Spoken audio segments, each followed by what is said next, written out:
My fellow citizens, I stand here today humbled by the task before us, grateful for the trust you've bestowed, mindful of the sacrifices borne by our ancestors.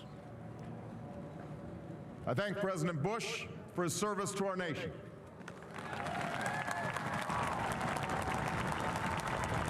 As well as the generosity and cooperation he has shown throughout this transition. 44 Americans have now taken the presidential oath. The words have been spoken during rising tides of prosperity and the still waters of peace. Yet, every so often, the oath is taken amidst gathering clouds and raging storms.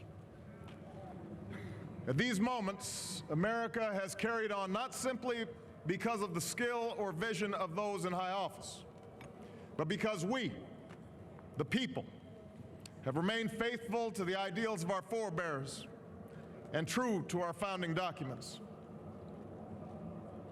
So it has been, so it must be with this generation of Americans.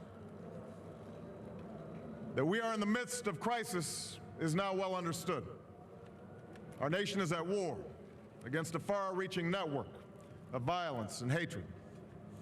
Our economy is badly weakened, a consequence of greed and irresponsibility on the part of some, but also our collective failure to make hard choices and prepare the nation for a new age. Homes have been lost, jobs shed, businesses shuttered. Our health care is too costly, our schools fail too many, and each day brings further evidence that the ways we use energy strengthen our adversaries and threaten our planet. These are the indicators of crisis, subject to data and statistics. Less measurable, but no less profound, is a sapping of confidence across our land. A nagging fear that America's decline is inevitable, that the next generation must lower its sights. Today, I say to you that the challenges we face are real. They are serious and they are many. They will not be met easily or in a short span of time. But know this, America, they will be met.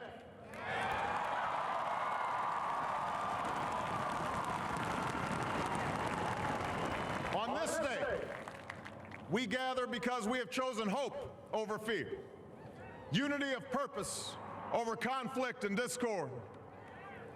On this day, we come to proclaim an end to the petty grievances and false promises, the recriminations and worn-out dogmas that for far too long have strangled our politics.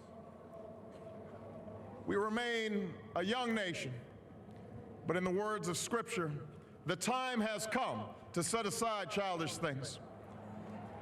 The time has come to reaffirm our enduring spirit, to choose our better history, to carry forward that precious gift, that noble idea passed on from generation to generation, the God-given promise that all are equal, all are free, and all deserve a chance to pursue their full measure of happiness.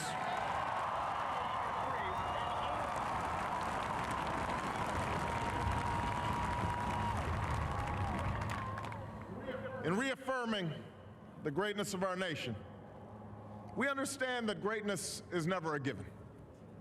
It must be earned. Our journey has never been one of shortcuts or settling for less. It has not been the path for the faint-hearted, for those who prefer leisure over work or seek only the pleasures of riches and fame. Rather, it has been the risk-takers, the doers, the makers of things, some celebrated, but more often men and women obscure in their labor, who have carried us up the long, rugged path towards prosperity and freedom.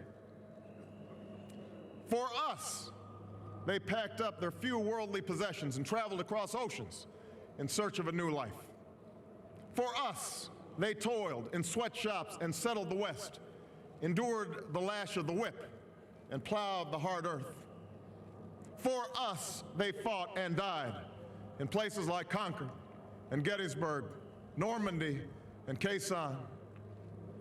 Time and again, these men and women struggled and sacrificed and worked till their hands were raw so that we might live a better life. They saw America as bigger than the sum of our individual ambitions, greater than all the differences of birth or wealth or faction. This is the journey we continue today.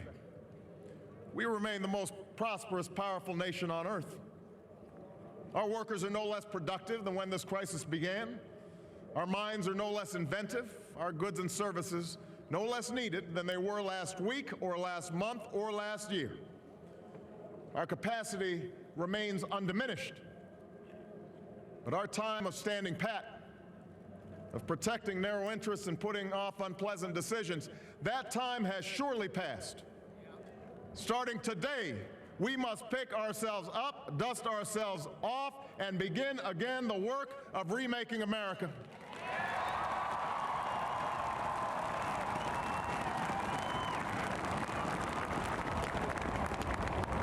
For everywhere we look, there is work to be done.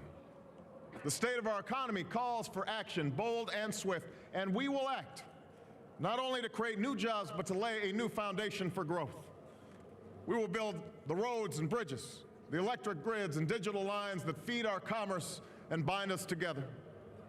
We will restore science to its rightful place and wield technology's wonders to raise healthcare's quality and lower its cost. We will harness the sun and the winds and the soil to fuel our cars and run our factories, and we will transform our schools and colleges and universities to meet the demands of a new age. All this we can do. All this we will do. Now, there are some who question the scale of our ambitions, who suggest that our system cannot tolerate too many big plans. Their memories are short, for they have forgotten what this country has already done, what free men and women can achieve when imagination is joined to common purpose and necessity to courage. What the cynics fail to understand is that the ground has shifted beneath them, that the stale political arguments that have consumed us for so long no longer apply.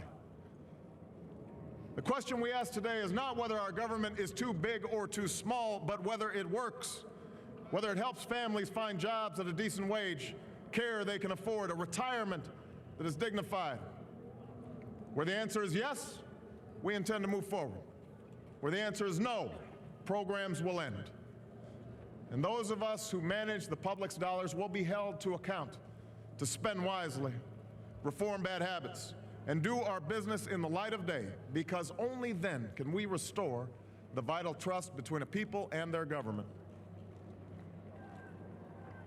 Nor is the question before us whether the market is a force for good or ill. Its power to generate wealth and expand freedom is unmatched.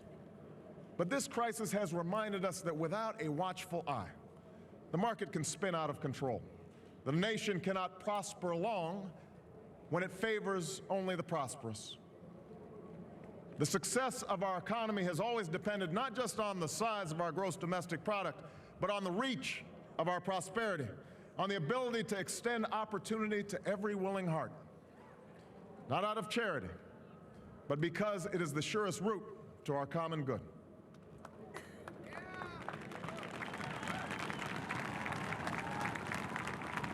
As for our common defense, we reject as false the choice between our safety and our ideals.